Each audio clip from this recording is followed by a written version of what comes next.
que nos hemos contactado sin, sin límites geográficos, ¿no? Eso que hoy vamos a hablar un poco de espacio, me parece que eso es una de las cosas, pocas cosas positivas que sacamos, y hay que aprovecharlas.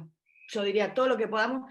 Yo dirijo una becaria mía, tiene la hipótesis de que cuando termine la pandemia se acabó lo virtual, vamos a estar todos tan cansados que no vamos a hacer más nada, así que aprovechémoslo ahora, que no podemos hacer otra cosa. Bueno, así que nada, le decía, y me contaban un poquito el contexto de esta materia, y me parece buenísimo también, y como desde acá señalar que celebrar que exista la materia, porque por ahí uno está dentro de algo y no tiene dimensión de eso. Le decía a Rodrigo, a los chicos recién, que yo creo que en Argentina no hay una asignatura sobre teatro comunitario específicamente. Hay muchas cosas interesantísimas, como saben también, pero me parece que está bueno, está buenísima la especificidad, y también está bueno para romper un poquito los límites, ¿no? También de lo que es el teatro comunitario. Yo en realidad no voy a hablar de teatro comunitario, ya les habló un montón Lola, por lo que me contó. Yo trabajo mucho, les decía yo, con Lola Proaño, así que sé que estuvo acá, y yo no trabajo específicamente sobre teatro comunitario, pero sí sobre distintos tipos de prácticas que están como jugando en los límites de lo popular y de ciertas cuestiones que también se ponen en juego de otra manera en el teatro comunitario. El teatro comunitario acá es como una práctica muy específica, ¿no? Lo que llamamos teatro comunitario. Y por ahí, muy de vecinos, de no profesionales, aunque algunos se profesionalicen o ya sean profesionales, pero no específicamente profesional. Y yo tomo como otras prácticas que están en algunos sentidos conectadas. De hecho, lo que yo pensaba, me invitaba a Rodrigo a hablar sobre, en realidad, territorios, la palabra que él mencionó en la invitación. Yo no reflexioné específicamente sobre el término territorio, pero sí sobre también otro montón de cosas que están dando vueltas por ahí. Y lo que pensaba contarles, prepararles, y que traje un montón de material, ahora vamos a ir recortando porque no vamos a llegar a mostrarles todo, pero después les dejo, era como en tres núcleos. Uno, vinculado al teatro militante, que es lo primero que yo trabajé en mi tesis de doctorado, que es esta. Y esto viene en relación con lo de los límites con el teatro comunitario.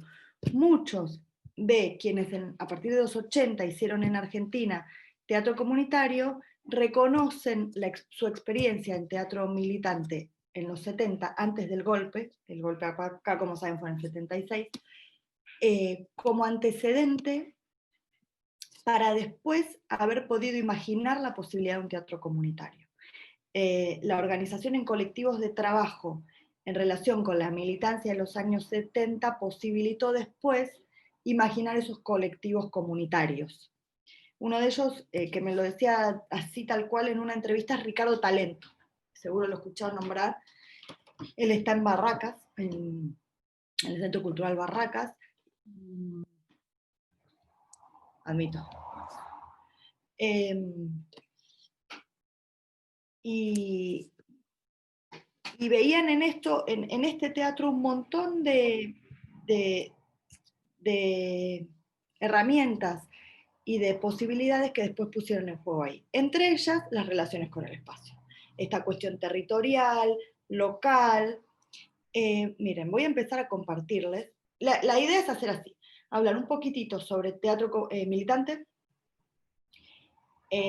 un poquito, estaba pensando antes de empezar de cortar un poco teatro bajo dictadura, hacerlo más breve la presentación, porque tengo 2 artículos escritos que se los puedo mandar, publicados, donde ahí analizo específicamente las cuestiones del espacio en el teatro bajo dictadura. Un teatro, no el teatro es sala, siempre como este teatro que a veces militante, a veces activista, a veces de resistencia, y ahí como en ese lugar, ¿no? Que por ahí no es teatro, a veces son intervenciones, performances, prácticas escénicas, medio indiscernibles como teatro con mayúscula en el sentido tradicional del teatro, digamos, como dijera José Antonio Sánchez en un artículo sobre teatro expandido, lo llama teatro burgués, ¿no? El teatro en sala, a la italiana, con un público de clases medias, bueno. Nunca eso, sino todos estos otros teatros vinculados a la intervención política. Entonces, durante dictadura tengo 2 artículos específicos sobre espacio, que pasó porque es muy especial lo que pasó en ese momento. Y después pasar a pensar el teatro sobre memorias de la dictadura, incluso pensar la memoria como espacio. Esto lo pensaba en relación a la charla de hoy, a esta clase. Yo nunca trabajé la memoria como espacio, pero es un espacio donde se entrecruzan los tiempos, ¿no? Las temporalidades pasada, presente, futuro. Y después terminar con activismo artístico más contemporáneo y activismo en pandemia. ¿Qué pasó con los espacios allí? Y sobre todo el espacio físico y virtual, que si bien existía previamente, se convirtió como en el único espacio forzosamente de teatralidades. Bueno, ese es un poquito el recorrido que pensé, es larguísimo, así que vamos a ir así un poco a vuelo de pájaro, como pensé, podía recortar y tomar un tema o hacer un panorama. Y dije, bueno, un panorama, les muestro imágenes, les tiro ideas, y después ustedes ahondan en lo que más les interese. Y por supuesto me interrumpen todo lo que quieran. Voy a buscar un archivito para comenzar con... No, este no es, justamente. Espera. Con cronológicamente los años 70.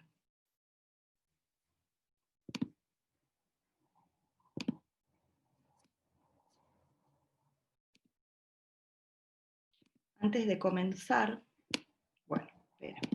Antes de comenzar eso, un comentario extra.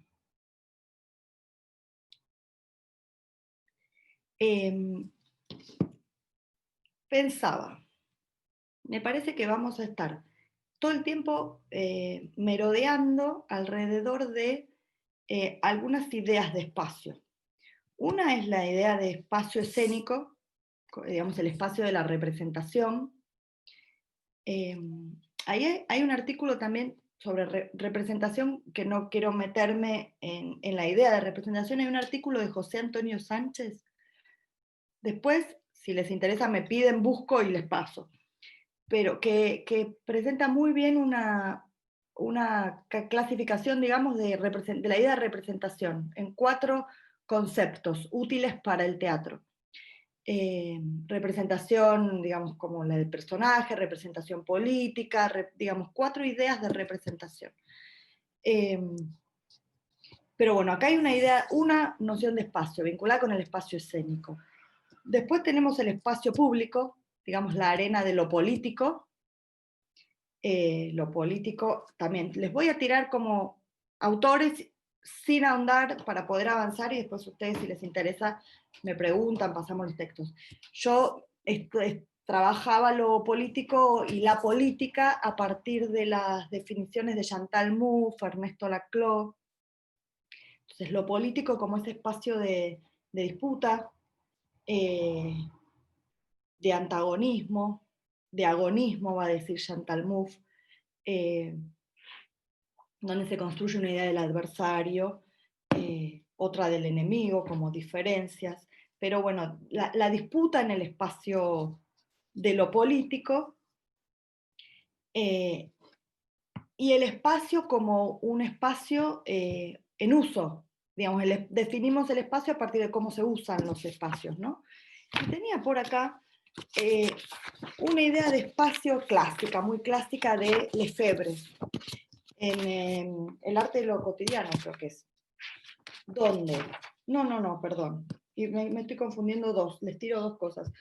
El Lefebvre, que define espacio público, espacio... Pero en realidad lo que les quería decir era desertó. La idea de desertó de espacio y lugar, ¿no? Desertó en, ya les digo dónde, es el libro clásico también. Esto, me estaba mareando las dos cosas. La inversión de lo cotidiano. Va a decir, un lugar, esto digo yo, un lugar es el ordenamiento a partir del cual los elementos ocupan relaciones de coexistencia. Un lugar es donde están ahí los objetos o los sujetos puestos. Dice Desartó, un lugar es una configuración instantánea de posiciones. Esa es su definición. Implica estabilidad, y entonces dos objetos al mismo tiempo no podrían ocupar un mismo lugar, por ejemplo. Mientras que el espacio lleva consigo la idea de desplazamiento. Es un, dice él, textual, entrecruzamiento de movilidades. Es un lugar practicado. Esta definición es como clásica y es muy linda. Un lugar practicado, puesto en uso, ¿no? Es el efecto producido por las operaciones que lo orientan, que lo circunstancian, que lo temporalizan y que lo llevan a operar de una manera funcional a ese lugar. El lugar se transforma en un lugar, en un espacio, al ser funcionalizado, digamos. Y esto ocurre a partir de las movilidades, de cómo las cosas circulan. Entonces, el espacio en realidad va a terminar siendo ese lugar cargado de significación. Nosotros le vamos a otorgar la significación al ver qué es lo que está pasando ahí. Por ejemplo, la calle a priori es un lugar, diríamos. En cambio, cuando hacemos una intervención en un espacio público, esa calle se transforma en un espacio. Y somos nosotros los que cargamos de significación a ese espacio. ¿Qué significa esa práctica ahí? ¿No?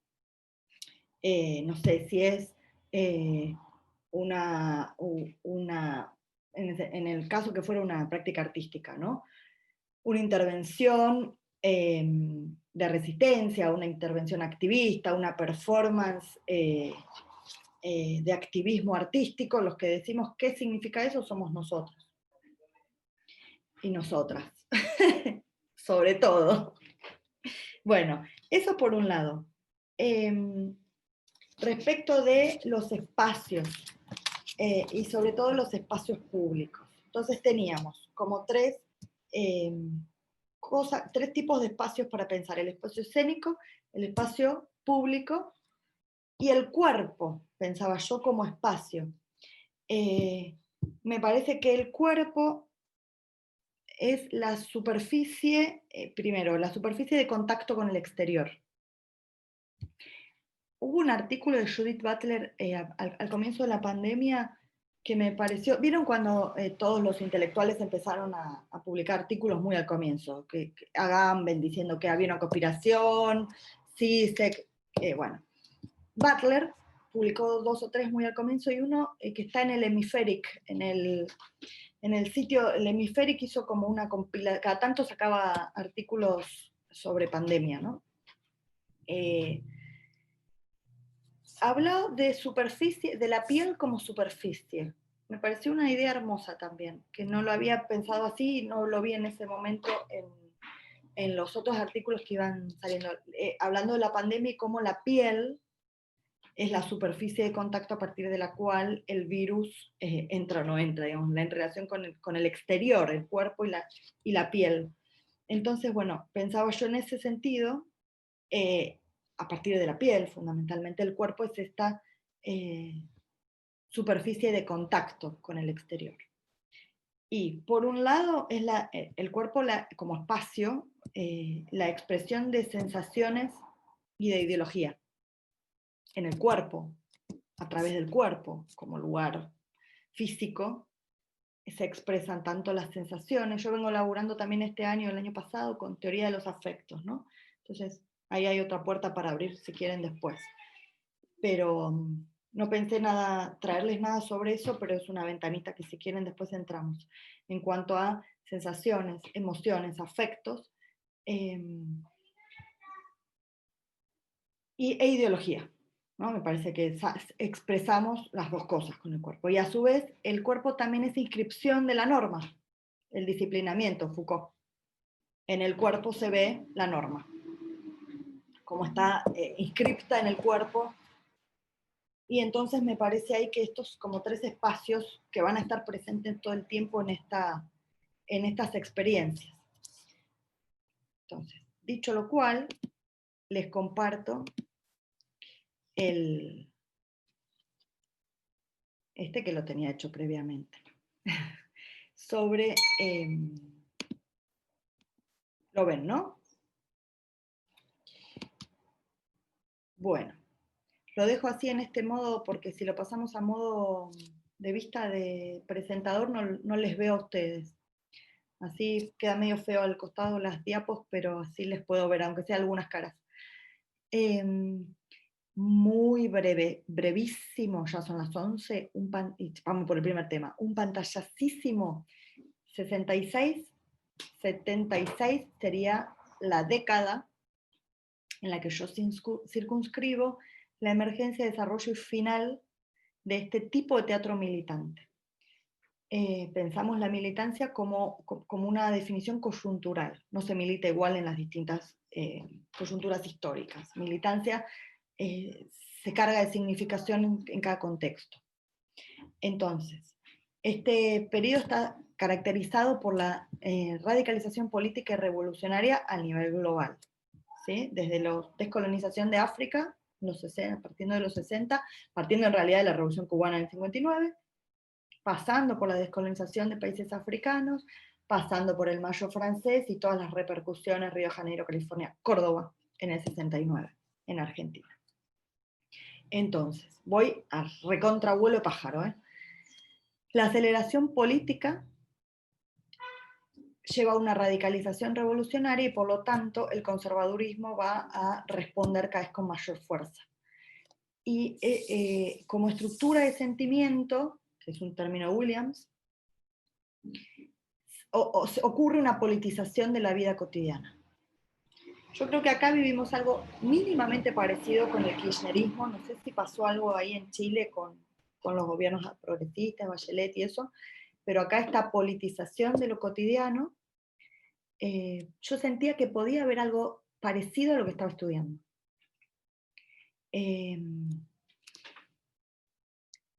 Y entonces, los artistas, que no son extraños ni extraterrestres a su sociedad, llevan a su práctica algo de esta politización de la vida cotidiana en la que se veían inmersos. Y entonces emergen prácticas que consistieron en la adaptación de obras y modos, voy a correr esto de acá, de intervención, de producción artística y política en ese contexto, en su contexto. Y yo las llamo, bueno, no se me sube la imagen, militantes, porque sus objetivos y ciertas metodologías se asocian a los de la militancia política de la época. Y los grupos y el tipo de práctica, tal y como ocurrió en estos años, se disuelve ya antes del golpe en el 74. Acá, en la periodización, en los dos primeros puntos, hay una discusión respecto de cuándo comienzan los 70 y cuándo terminan.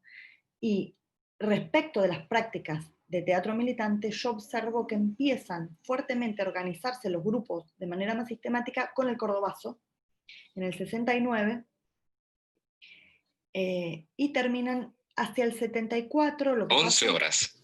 Esa es mi computadora. Hacia el 74, Perón está en el gobierno, va derechizando la política, el famoso cuando echó a los montoneros de la Plaza de Mayo, y entonces se crea la AAA, que es el órgano de operaciones paramilitar, y empiezan las persecuciones durante el gobierno de Perón a fines del 73. Entonces, sobre todo los colectivos peronistas, paradójicamente, empiezan a ser perseguidos ya durante el 74, 75, Perón muere en el 74, el 1 de julio, asume su mujer, Isabel Martínez, y empieza una persecución cada vez más sistemática que termina en el golpe de Estado. Y ahí sí realmente se sistematiza y se organiza la persecución. Entonces, para ese momento ya muchos grupos empiezan a disolverse.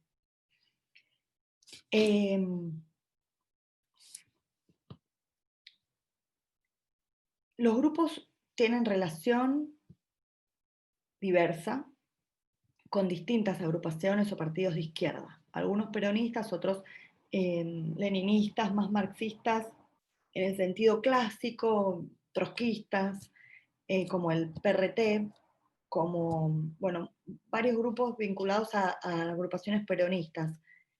En estos años las vinculaciones variaron, fueron más, menos orgánicos. Algunos colectivos se definían como miembros de la agrupación, otros no, pero sus integrantes eran militantes. Y yo decidí considerar como militantes los grupos aún si no participaban orgánicamente de un partido o de una agrupación. Por ejemplo, un colectivo 11 al Sur que trabajó en distintos países de América Latina, que no fueron a Argentina, pero eran argentinos y se salieron a recorrer América Latina y se quedaron durante los primeros 70, y ellos trabajaron, por ejemplo, con el PC salvadoreño, pero no estaban afiliados al PC ni militaban. Pero hacían trabajo de base, trabajo social, político en el sentido amplio, ¿no? Bueno, los que están ahí son los objetivos a largo plazo, muy en términos esquemáticos y con vocabulario de la época. Y entonces, muchos grupos elegían el teatro o la música, y esto pasa también con el teatro comunitario, me parece, ¿no? Como forma de expresión artística. Es una forma eficaz para la concientización social, para la acción artística y política. Comparte con la militancia la idea de ideal asociativo. O sea, el teatro no se hace si no es juntos. Estoy hablando todo en masculino y me sueno rara a mí misma. Me molesta, al mismo tiempo es más práctico. Pero ya no estamos acostumbradas a eso. Y es una experiencia en vivo, lo mismo que la música. Decían los actores, yo voy a la esquina, me paro con mi propio cuerpo, y ahí puede haber una experiencia estética y una experiencia política. Por eso elegían el teatro y no otras disciplinas, como por ejemplo el cine, que sí había cine militante, está muy trabajado el cine militante, pero hace falta un presupuesto, por lo pronto una cámara. En ese momento tener cámara de video era costoso, no todo el mundo podía tener un video para ir a filmar. Y eso, entonces, esto lo vamos a saltear. La definición de teatro militante, para contarles un caso y un modo de intervención, elegí uno, para contar cómo un grupo intervenía en el espacio. Esta es una definición que yo cerré en un momento mucho después del libro, en realidad, para decirlo rápido. ¿Cómo defino yo el teatro militante de esos años? Como un modo de participación militante que combinaba la acción política y escénica en un trabajo que involucraba a los agentes culturales en entidades colectivas y a los sectores populares como sujeto colectivo de recepción, propiciando el borramiento de los límites entre artistas y público, a través de una participación activa en la experiencia con la finalidad de que lo vivenciado repercutiera en acciones sociales o políticas posteriores. Acá hay un montonazo de cosas en las que no nos vamos a meter, pero las señalo solamente. Participación militante, combinar la acción política y la escénica, van juntas, son indisociables. Se desborda el campo artístico y se desborda el campo político en estas prácticas. Lo mismo va a ocurrir con el activismo actual. Y lo mismo, creo yo, pasa con el teatro comunitario. El trabajo, hablaban de trabajo, el artista como trabajador. Involucraba agentes culturales en entidades colectivas y sectores populares. Ellos hablaban de pueblo, de bases, de sectores populares, de comunidad. Me parece recuperar una metodología de trabajo de los antropólogos, que es pensar los términos nativos. Cómo estos artistas se definían a sí mismos y definían su práctica. Entonces ellos se definían como trabajadores de la cultura, y es un término que volví a escuchar en algunos artistas en los últimos años, y creo que funciona también para el teatro comunitario. Y el sujeto de recepción es colectivo, se le habla al pueblo, digamos, a los sectores populares, al villero, por decirlo rápido, ¿no? Que está bien dicho y bien visto, como esa persona para la que estamos trabajando, pero colectiva. Bueno, borramiento de los límites entre artistas y público, hay un montón de experiencias al respecto, de distinto tipo. Por ejemplo, Boal, el brasileño, estuvo en Argentina en esos años. Una es la de Teatro Invisible, que sigue existiendo el Teatro Invisible, donde el público no sabe que el otro es un actor, y ahí algunos lo consideraban también como una trampa hacia el público. Otra manera es que el público participe de la acción, entre a la acción. También Boal ponía esto en juego, y que cambie el sentido de la acción. Ahora el grupo que elegí es Octubre, y ellos llaman gente del público para que entre y actúe, improvise, sin nada, como lo que quiera. Entonces la acción que ellos tenían prevista desde una dramaturgia básica, se corre hacia donde la persona diga. Bueno, y después, sobre todo Octubre y muchos otros grupos, y algo que ocurre actualmente también, terminaban la experiencia con una asamblea, donde ahí el público es quien significa eso que vio también. Y esto, obvio, el objetivo era que esto repercutiera en acciones sociales o políticas posteriores, que la gente vaya y haga algo en su vida con esto, ¿no? Este era un objetivo como muy de la época. Les cuento sobre Octubre y les muestro unas fotos. Octubre es un grupo de los más conocidos de teatro militante. Bueno, acá están los objetivos concretos del teatro militante, que no se los leo acá.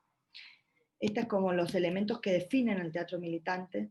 En un primer momento estetizar la política y luego politizar al arte, tomando a Benjamin. De lo otro ya hablé un poquito. La creación de un corredor latinoamericano. Y los objetivos serían como estos, ¿no? Dichos, como enumerados, que yo fui relevando. En ningún lado aparecen así claritos. Bueno, les muestro entonces las imágenes de Octubre. Octubre, les decía, es un grupo diría el más conocido, el único que es un poquito conocido.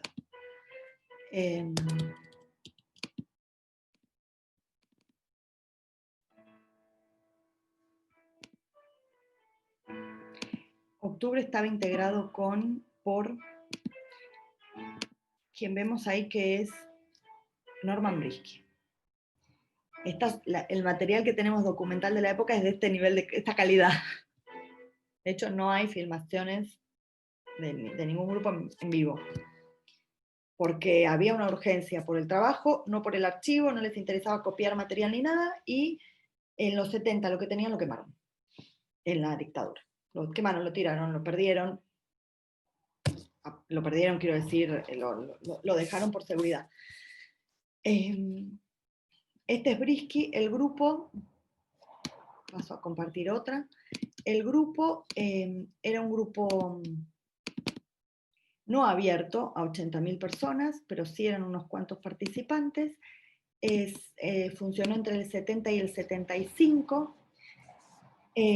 Surgió de una parroquia de un barrio que es el barrio de Floresta, con unas jornadas de cultura popular.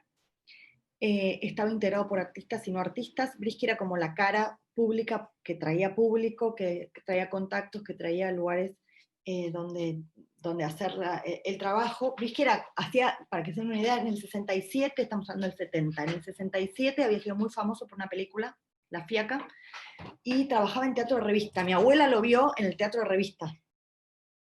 Entonces era muy conocido por la gente común.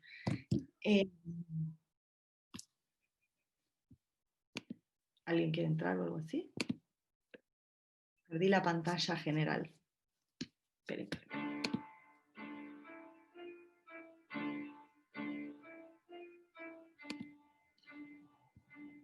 No tengo a nadie para admitir. Bueno, dime. No te preocupes, Lore, nosotros nos encargamos de admitir gente Vale. en todo ese proceso. Dale. Genial. Em, Les decía que entonces era muy conocido Brisky. Con una de las discusiones que se dio en todos los colectivos de esa época es si la cuestión ética, si trabajar en teatro comercial, por ejemplo en teatro de revista o en infantiles, o otros hacían doblaje para películas para ganar dinero. Y si eso era ético. Y después, bueno, todos los grupos llegaron a la conclusión de que sí, preferible hacer eso que trabajar en un banco. Y esta camioneta que están viendo acá, la compraron con plata de Brisky que ganaba en el teatro comercial, y con eso hicieron 2 giras por el interior del país. Y ahí hacían títeres, proyectaran La Hora de los Hornos, que era la película de teatro militante fundante, búsquenla porque ya está. ¿Saben quién hizo esa película? Pino Solanas. Pino falleció, creo que hace menos de un mes, por coronavirus en París. Merece un párrafo aparte. Mira, en el 2018, en la discusión sobre el aborto, tuvo una participación impresionante, impresionante. Era diputado, fue diputado varias veces, tenía un partido, una coherencia increíble. Bueno, ahora va a ser embajador en París. Es como, para mí, medio increíble que Pino se haya muerto. Bueno, Pino era cineasta, un gran cineasta. Y la película central del teatro militante, del cine militante argentino, es La Hora de los Hornos. Octubre llevaba La Hora de los Hornos en esa camioneta, la proyectaban, y esta foto, por ejemplo, es en el Chaco. Ahí están viendo, ¿no? O se ve muy chiquita. ¿La ven? Chiquitita, a ver si la puedo ampliar. ¿Ahí? ¿Se agranda? No se agranda. La voy a hacer de vuelta.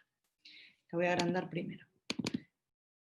Es para mostrarles nomás, claro que si la agrando, no, se me va la pantalla del Zoom con el botón de compartir. ¿Ahí?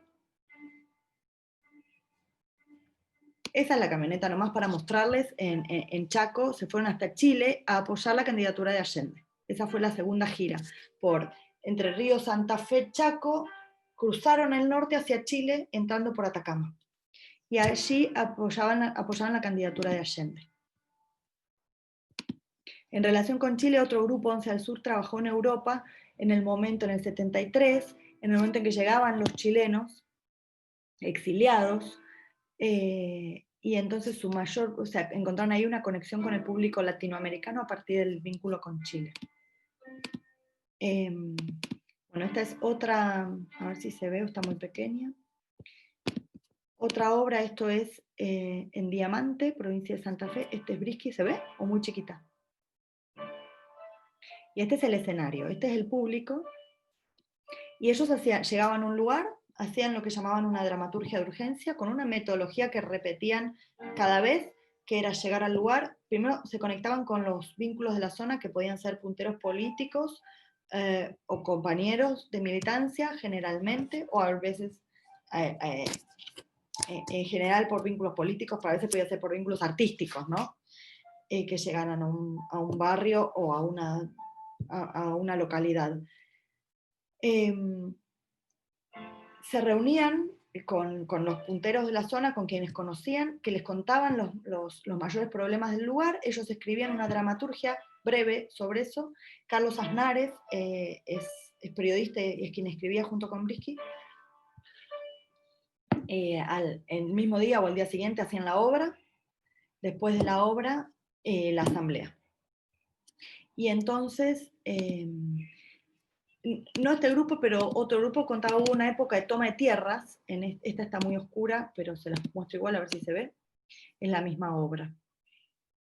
En los barrios salieron tomas de tierras porque hacían el Grupo Libre Teatro Libre de Córdoba una obra que se llamaba La Toma. Entonces decían que ha salido tomas de barrios a partir de la obra de teatro. Y con Octubre, por ejemplo, ellos en general tocaban temas así, de problemáticas locales. Y esto en relación al espacio me parece importante, ¿no?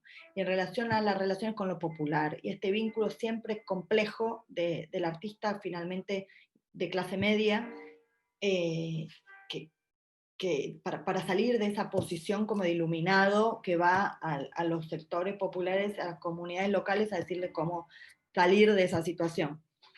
Ellos creo que lo llevaban bastante bien, y por ejemplo, no sé, hay obras sobre, en el medio de una villa había una calle donde siempre los autos pasaban rapidísimo y pisaban, 2x3 pisaban un nene, atropellaban a alguien. Entonces, digamos, ahí lo que hacía falta era un semáforo, algo muy simple, pero la municipalidad no entra a la villa. Entonces, bueno, la obra tenía que ver con eso, y la intención era que después la gente se movilizara para pedir por ese semáforo, algo simple. En otro lugar, la falta de cloacas, ¿no? Con problemas concretos.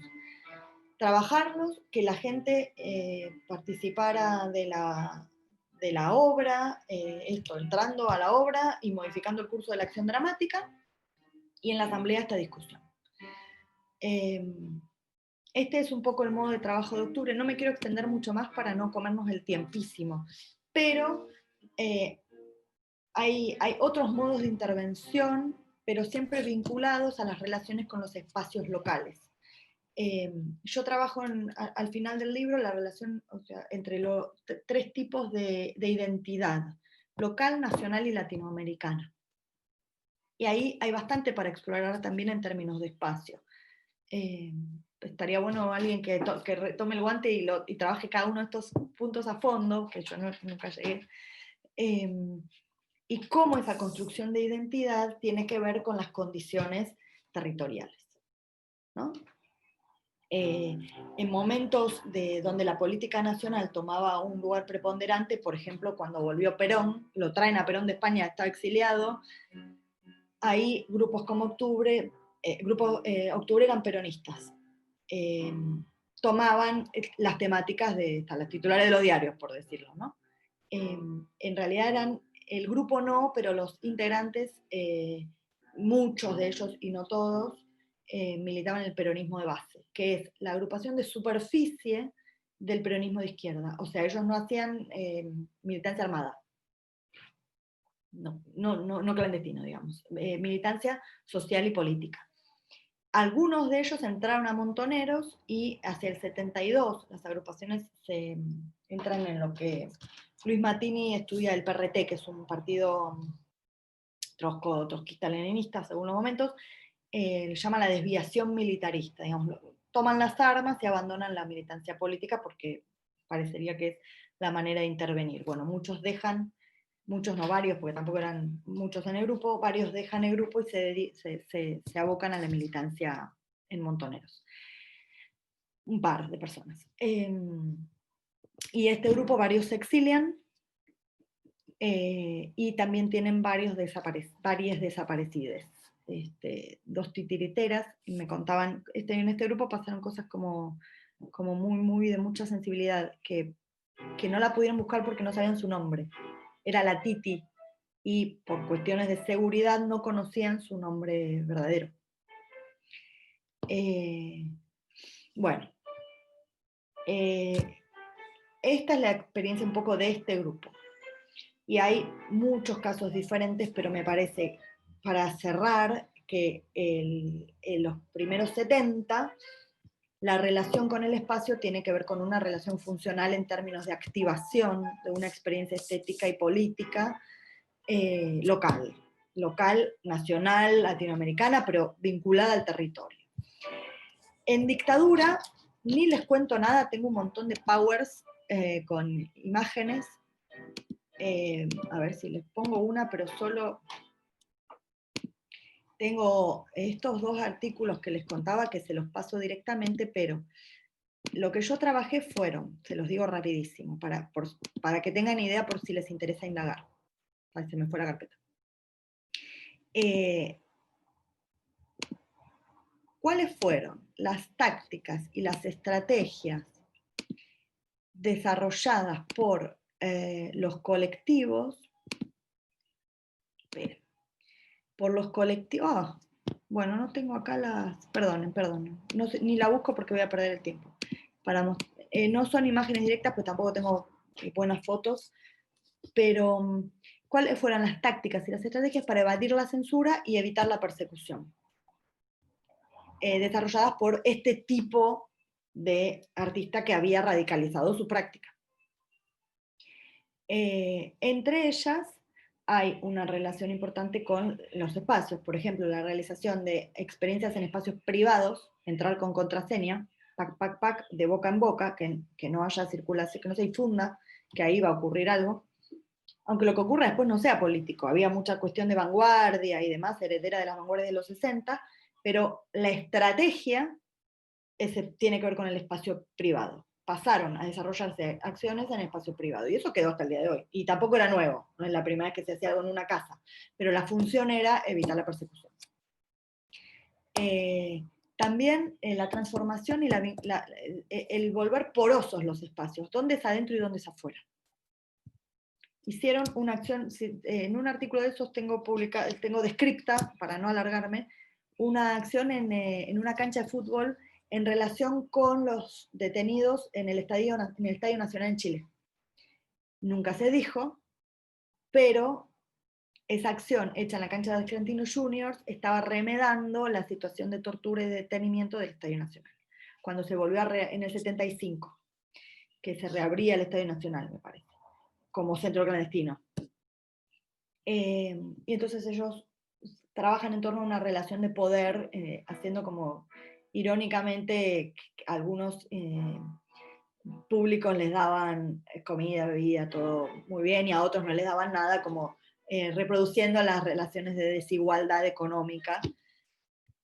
Y para eso la estrategia fue mentir, porque no dijeron qué era lo que iban a hacer específicamente en ese lugar y por qué ahí. Después, otra cuestión con los espacios públicos. Han ocurrido intervenciones artísticos, políticas, en el espacio público, en el medio de la calle, en Callao y Santa Fe. Entonces, esto yo lo pensaba en relación a los límites y porosidades de los espacios. Y está en un artículo, así que lo dejamos así y avanzamos.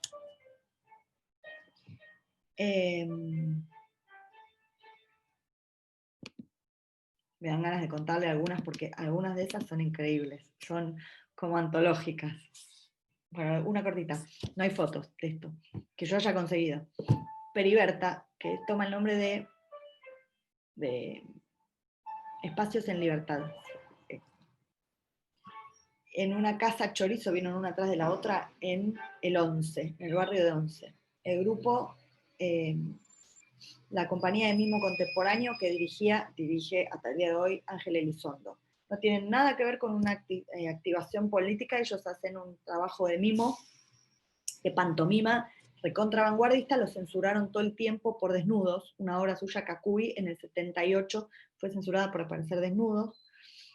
Y hicieron esa obra que era, digo, no era política en el sentido de la militancia que acabamos de ver, era recontra política en muchos otros sentidos, por ejemplo en la relación con el cuerpo. Y en esa obra la obra era que llevaban al público creo que eran como dos obreros con un tablón a recorrer la casa. Y en las distintas habitaciones pasaban cosas. Por ejemplo, había proyectadas escenas porno y se escuchaba un texto de Borges. Y otra que no me detengo en las distintas habitaciones, otra cosa en el baño también, entre pornográfica y escatológica.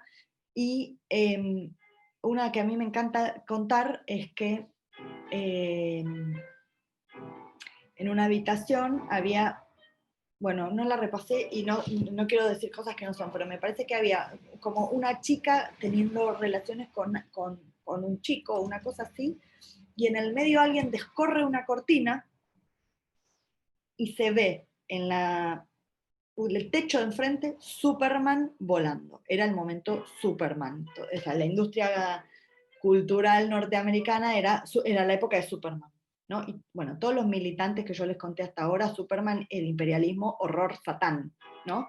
Es la invasión yanqui. Bueno, esas eran las visiones sobre Superman. Entonces se descorría la cortina y pasaba Superman volando.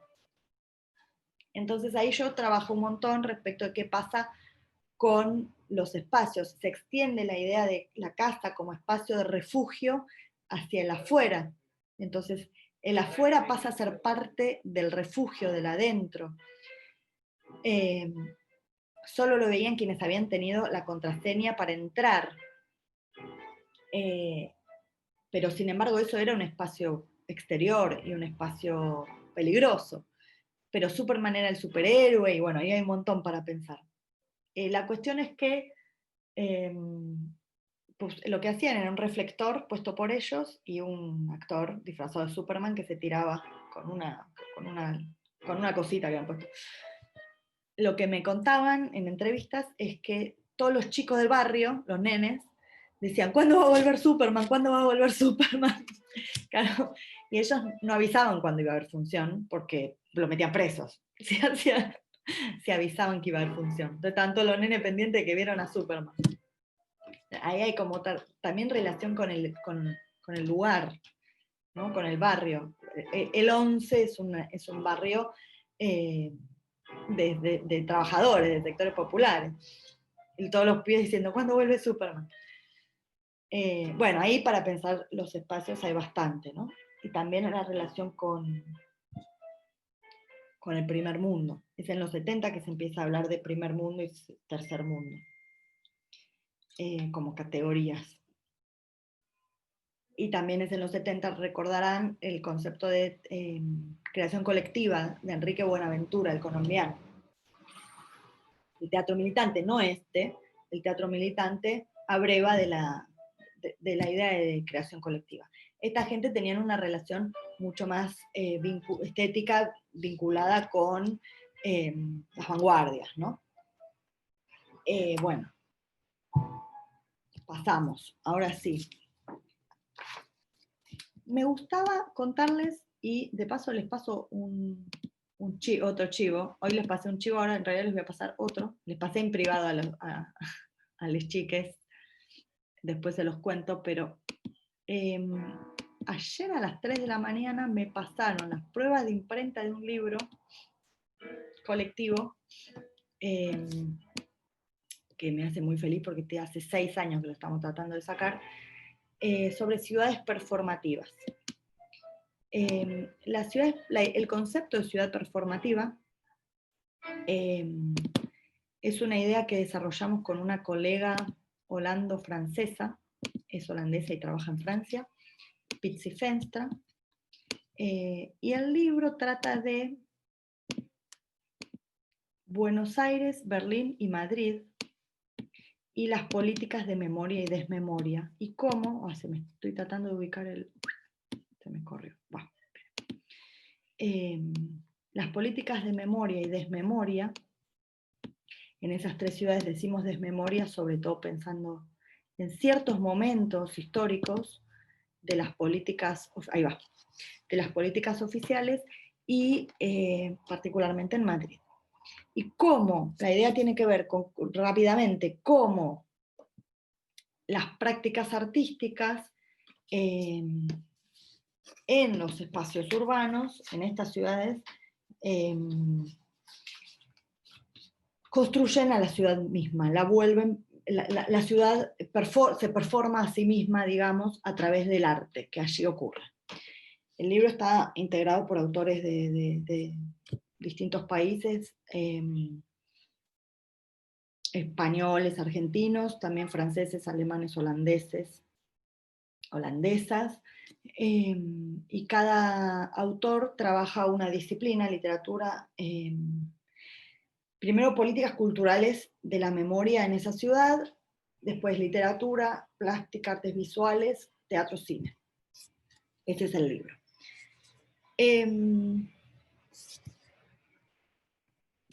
Para ello, yo hice mi aporte respecto de Buenos Aires. Voy a abrir un cachito la ventana, perdón.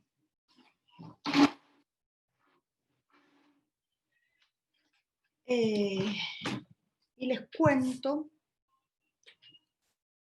2 experiencias. Una que después la vamos a seguir pensando con el activismo actual. Esto que vemos acá es relato situado. de la Compañía de Funciones Patrióticas. Es un proyecto que se inició en 2015 y sigue hasta la actualidad. Este año hicieron memoria del aislamiento. Yo participé y el 27 de diciembre, ya con una copa en la mano y la otra en la otra, se hace una edición final. Después, yo la noche o antenoche lo compartí en Facebook, si quieren buscar ahí la data para verlo.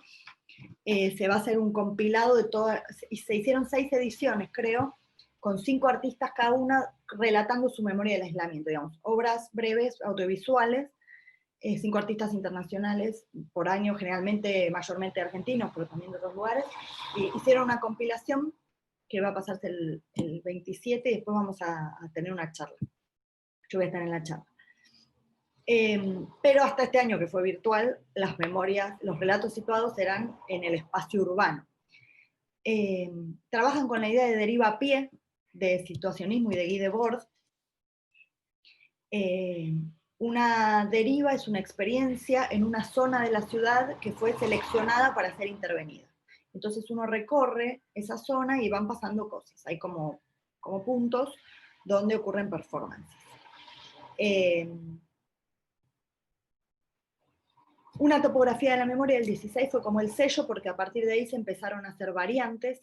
En el barrio de Almagro, que es el de mayor cantidad de desaparecidos de la ciudad de Buenos Aires, se recorrían las baldosas por la memoria, que son estas que ven acá, ¿no?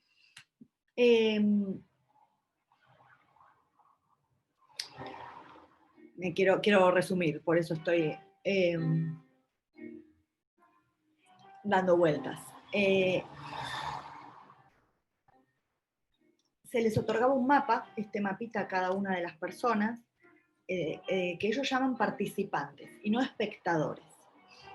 Y después, en las distintas experiencias en los años siguientes, se fueron haciendo variantes donde se iba en grupo, o se iba solo, o te guiaban personas del grupo, de la compañía. Y en una de ellas, que es una que a mí me parece una de las más radicales, se caminaba con los ojos vendados. Se llamó Relato situado del sentido de la memoria, y te daban un antifaz. Qué raro que parece ahora meterse en los ojos algo que se metió otro hace 5 minutos. ¿Cómo volveremos a todo eso? Y te hacían recorrer. Entre 1 hora y media y 2 horas que duraba el recorrido, tomados así de los hombros del de adelante, grupos de 3 participantes y un guía, miembro de la compañía, de noche por la ciudad, por el barrio de Almagro. Y esa experiencia es, pero, no sé, yo pienso que nadie sale indemne. Se empiezan a activar otros sentidos, pasan muchas cosas.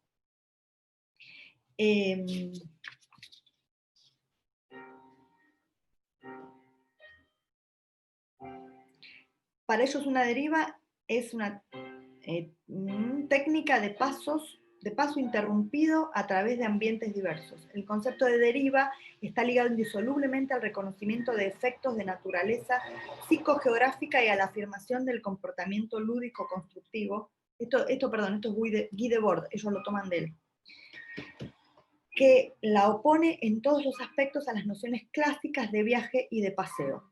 Una o varias personas que se entregan a la deriva renuncian durante un tiempo más o menos largo a las motivaciones normales para desplazarse o actuar en sus relaciones, trabajos y entretenimientos, para dejarse llevar por las solicitaciones del terreno y por los encuentros que a él le corresponden. Entonces, acá hay como un montón de cosas que hacen saltar lo cotidiano a un momento estético. Por ahí mucho ruido, ¿no? Me avisan si con la ventana se escucha mal. A un momento, a una experiencia estética y política.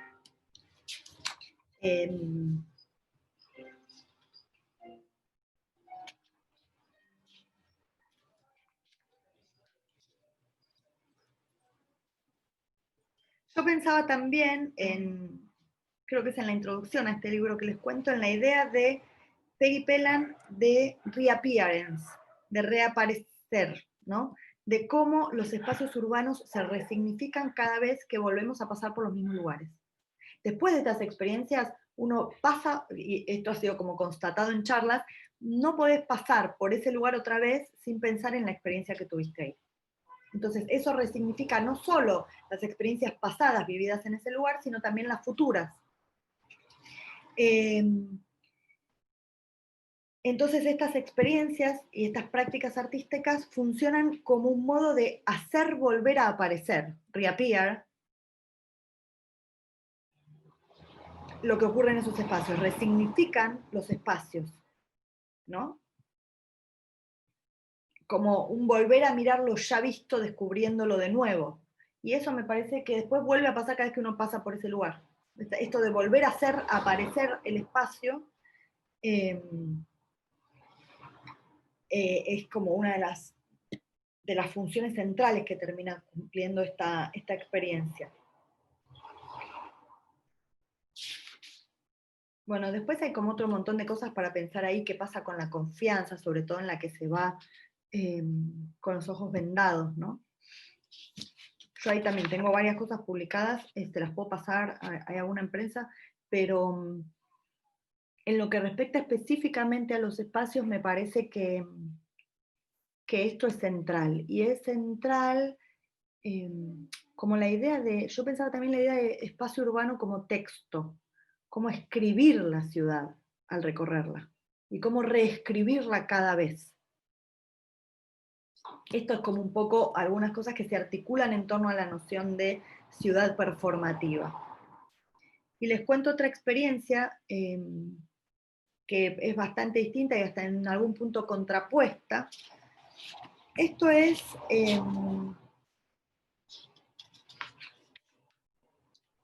Campo de Mayo, una conferencia performática, de Félix Brusone. Por ahí pueden chusmear también en la web cosas. Félix Brusone es escritor. No es actor, ni director, ni dramaturgo, es escritor, y entonces esta es una performance que para mí es impecable. Ah, esperen, tengo acá esto es había agarrado para mostrarles, en otro relato situado, te daban el mapa de la zona, este ya era como mayor, y todas las baldosas intervenidas, el performer, no sé si se ve algo, pero no importa lo que dice, porque con los distintos años, cada 24 de marzo, ellos fueron invitando grupos a intervenir baldosas. Y este año, creo que fue el 16, 18, debe haber sido esto, 18, se intervinieron todas las baldosas de Almagro.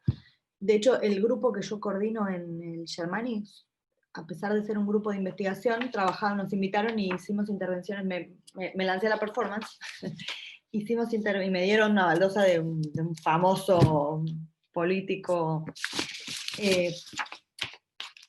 y entonces la idea era la multiplicación de la experiencia, y ahí hay otra cosa que pasa también, ¿no? Como multiplicarse y cómo el arte es capaz de multiplicar estos modos de intervención. Bueno, vuelvo a Campo de Mayo.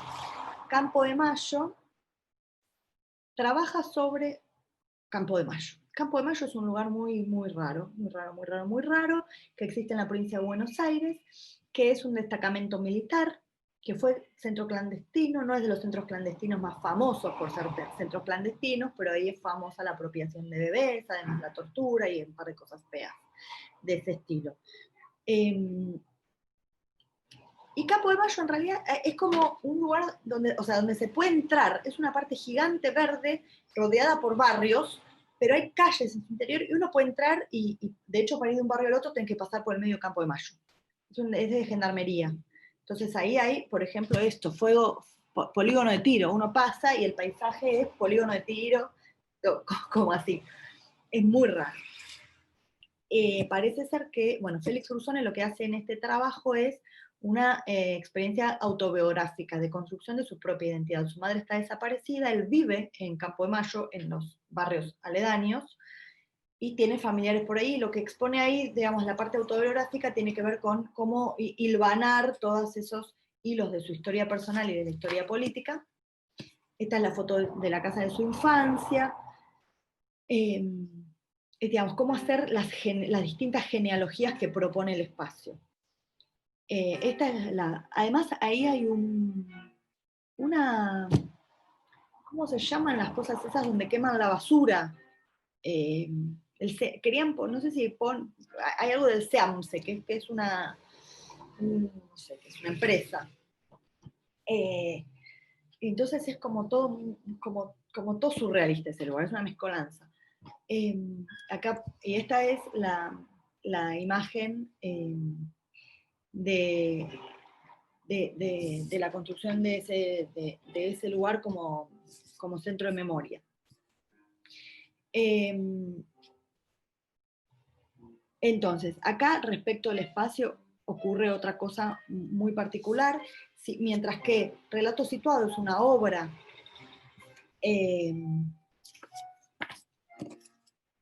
para sitios específicos de algún modo, porque solo puede ocurrir en ese lugar, en esa baldosa, esta obra puede ponerse en cualquier lugar. Digamos, mientras que podríamos decir que Relatos Situados es site específica. Esta obra no, pero trata sobre un sitio muy específico, que de hecho si uno no conoce mucho la historia te vas enterando ahí de la historia de ese lugar, por lo tanto te enterás de una parte de la historia, y entonces acá venía mi idea de reescribir la ciudad. Acá también funcionaría la idea de ciudad y campo.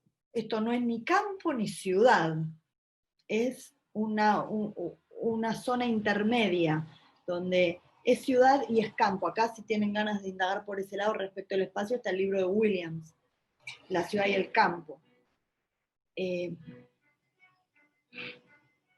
muy raro. Acá, ven, tienen hospital militar, un aeródromo. Acá está lo del SEAMSE, que yo les decía, la basura. Este es un mapa de la obra. Y la obra termina con una idea ficcional, ahí se recupera la idea de Brusone como narrador, que retoma como escritor de literatura. Es muy bueno, si buscan alguna novela, hay unas novelas muy buenas. Los topos, pileteros no, barrefondo. Bueno, la conferencia performática termina con la idea de un corredor. Y entonces se baja como un telón, una pantalla de proyección, y se proyecta, tomada con una cámara, como si fuera arriba de un auto, digamos, el costado de esta calle, que serían las calles por donde a ver si tengo alguna, como si uno fuera por esta calle, rápido. Y entonces él se pone a correr, él no, hay un performer en la obra, están él y un performer, que es un actor que hace cosas, la obra la dirige Lola Arias, y él se pone a correr delante de la pantalla y atrás avanza este paisaje, que es más de campo que de ciudad. Y entonces cuenta la historia de un corredor, y él se cuenta cómo se corre en círculo, el corredor como el runner, ¿no? El que sale a correr.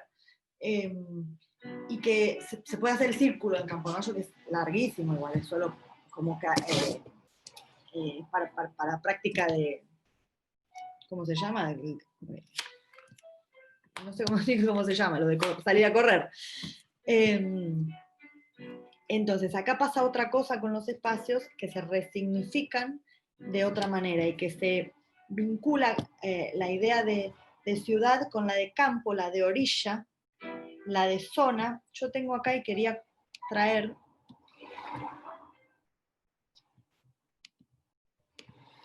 acá está, miren, estas son las fotos de una apuesta que se hizo. Este es el actor que les decía, este es Félix Brusone en una charla posterior, y esta es la charla posterior, este es Brusone. Esta es Lola Proaño. Les digo ya mismo. Esta puede ser Lola. Hicimos una función en el marco de un simposio en 2016, en un simposio en un coloquio de arte y política que fue latinoamericano y que fue el primer encuentro de lo que este año se logró como fundar como la Real. No sé si vieron el coloquio, si tienen información de eso. De Chile están Mauricio Barría, Pía Gutiérrez, Pablo Cisternas, bueno, y algunas más, en el coloquio de este año. Y ahí hicimos ese simposio en Buenos Aires, y se hizo la obra esta en el marco del simposio. Y esto ocurre en la ex-ESMA. La ESMA es el Centro Mayor de Clandestino de Tortura y Detención, y ahí se hizo el coloquio y ahí se hizo esta obra. Entonces, hacer Campo de Mayo en la ex-ESMA era también una acción muy potente. Digamos, como también, como otra relación con el espacio, las obras se resignifican al ser puestas en uno u otro lugar.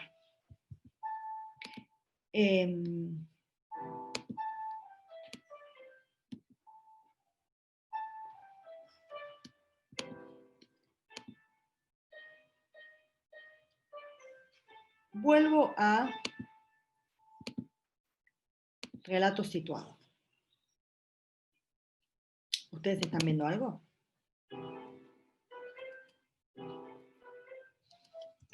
No voy a contar todo esto porque esto es a cuento de otra cosa. Este es el primer relato situado, miren. Este es el mismo. Ahí se hablaba de la cuestión nacional como centro. Bueno. Almagro tiene memoria. Este es el que el que les mostré el texto, me parece. El sentido de la memoria, acá están las imágenes con los ojos vendados. Esta es una integrante de la compañía, este es el director de la compañía, Martín Seijo, y estos son participantes. Lore, no se ve en la presentación, solo vemos como la pantalla de Ok. seleccionar el PPT. Sí. Y lo otro, Lore, es que nos quedan como unos, ya 15. lo estamos pasadito, pero nos quedan unos, como para ir cerrando, nos quedan unos 3, quizás si nos podemos dar unos 5 minutitos, si les parece. Ok. Sí. Vamos a dejar relato situado y nos vamos a lo último, entonces. Que los chiques tienen otra clase, así que... Yo estaba contando con cerrar a las 12, pero miren, vamos a lo último. Este texto también va a ser publicado. ¿Esto lo ven? Yo no los veo a ustedes ahora. No lo ven porque no lo compartí. Miren, les cuento esto y les muestro estas imágenes para irnos al presente. Rapidito. Ya estábamos en el presente. Me quiero decir el presente pandemia, es como otro presente.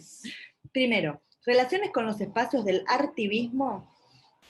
Artivismo como práctica artística activista muy contemporánea que puede tener otras características en las que ahora no nos vamos a meter. Relación tensa, una de ellas dice, el activismo no tiene relación con los espacios institucionales. Bueno, más o menos. ¿Por qué?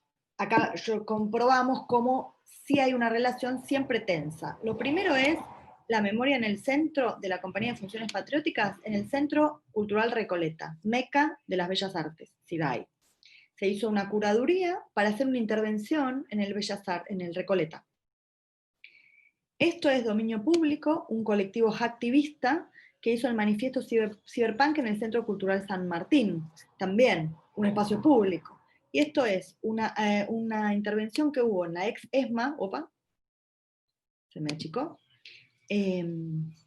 Acá sí, un poco para informados, durante el gobierno de Macri, como un espacio de encuentro y más de resistencia que de activismo, se hicieron acciones en la ex ESMA, todo el predio estuvo poblado de performances durante toda una jornada.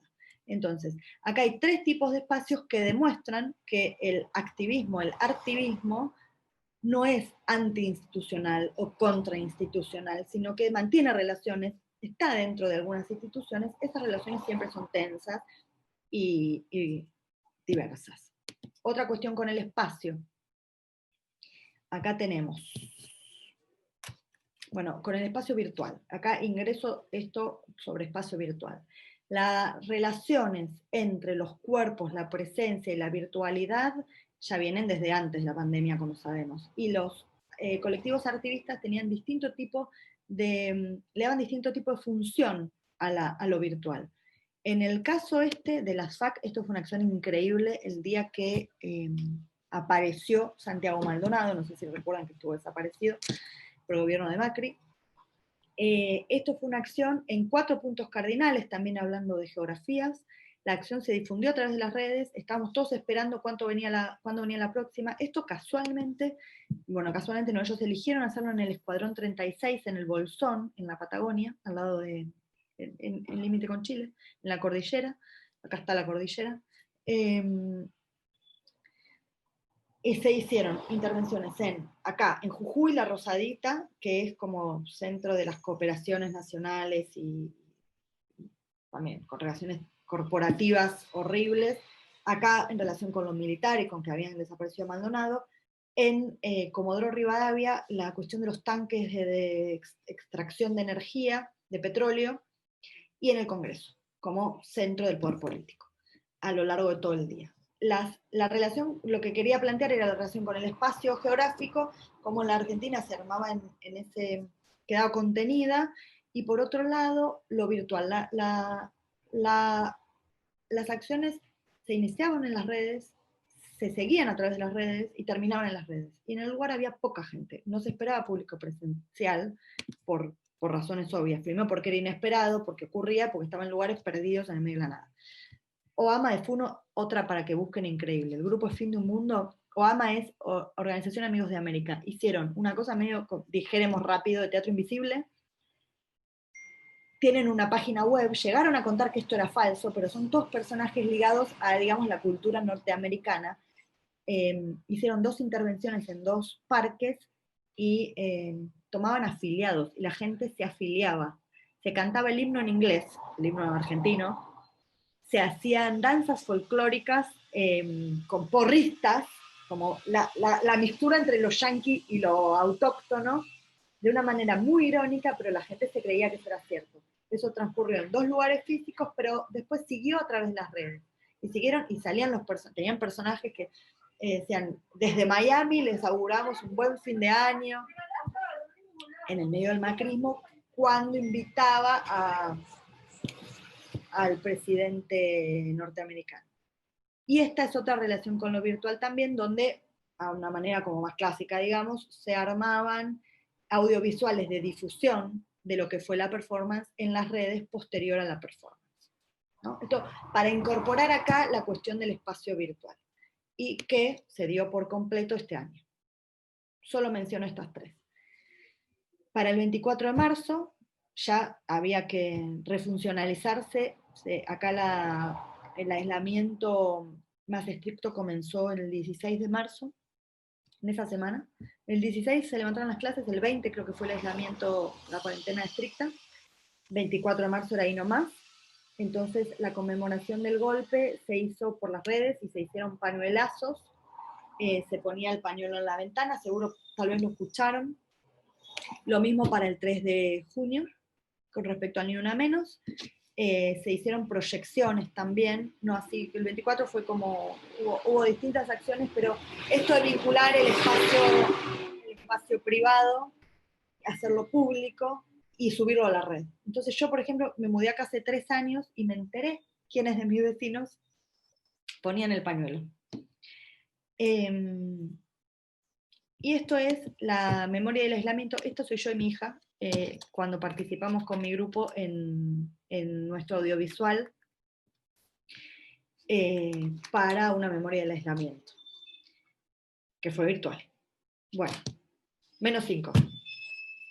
Podríamos, a ver si, estos son todos los relatos situados que hubo, y nada más, dejamos acá digamos, esto es cómo los colectivos activistas transformaron sus prácticas en el marco de la pandemia y del aislamiento. Digamos, las preguntas tienen que ver con el cuerpo, con si es posible una teatralidad virtual, con si es posible una activación, activar políticamente a través de las redes, qué pasa con el cuerpo. Ahí también les puedo recomendar algo para leer, si luego les interesa. Posiciones encontradas y en proceso. por supuesto. Súper, muchas gracias Lorena por tu presentación, toda la Y información. muchas Oye, yo gracias. anoté aquí, pero hojas de apuntes, Sí. está muy interesante todo. No sé si quizá no podamos extendernos tanto porque el Chiques tienen otra clase ahora, pero sería ideal si tienen algún comentario, quizás como algo que quieran compartir, decir, sería súper interesante también. No sé, Mariana, la Vinca, la Cami, la Cata, no sé, algún comentario, quizás como para cerrar. Yo muy cortito quiero decir que fue como un golpe de historia, como por decirlo así, como una bajada de mucha historia, de mucha memoria y es como también un poco fuerte, como ahora también lo relaciono mucho al trabajo que hace el profe Barría, que, que estamos comentando que es como nuestro profe, claro, que lugares que nosotros transitamos también fueron lugares de otros espacios, de otros usos y creo que siempre es bueno estar en la conciencia de eso. Yo tengo esto acá. Fue una intervención que él hizo antes de hacer App Recuerdos. Era para descargar todavía. Buenísimo. Eso, muchas gracias.